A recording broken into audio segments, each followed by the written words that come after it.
ಸ್ಥಾನಕ್ಕೆ ಹೋಗಿದೆ ಈ ಚಾಂಪಿಯನ್ ಪಟ್ಟ. 1,00,000 ನಗದು ಬಹುಮಾನ.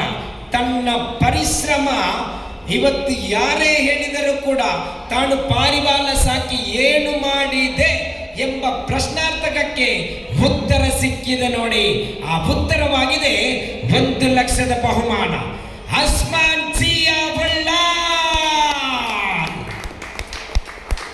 ಜೋರಾದ ಚಪ್ಪಾಳೆ ಬರಲೇಬೇಕಾಗಿದೆ. ಯುವಕರ ತಂಡವಿದು. ಅಸ್ಮಾನ್ ಸಿಯಾ ಬಳ್ಳಾಲ್ 1,00,000 ಬಹುಮಾನ. 1,00,000 ಬಹುಮಾನ ಇದು. ಈ 1,00,000 ಬಹುಮಾನ ಇಲ್ಲಿ ಸ್ವೀಕರಿಸ್ತಾ ಇದ್ದಾರೆ ಅಸ್ಮಾನ್ ಸಿಯಾ ಬಳ್ಳಾಲ್. 18 ಗಂಟೆ 37 ನಿಮಿಷ, ಅಂದರೆ 16 ನಿಮಿಷ ಹೆಚ್ಚುವರಿಯಾಗಿದೆ ಇವರ ತಂಡ. ಇವತ್ತು ಚಾಂಪಿಯನ್ ಪಟ್ಟವನ್ನು ಅಲಂಕರಿಸ್ತಾ ಇದ್ದಾರೆ.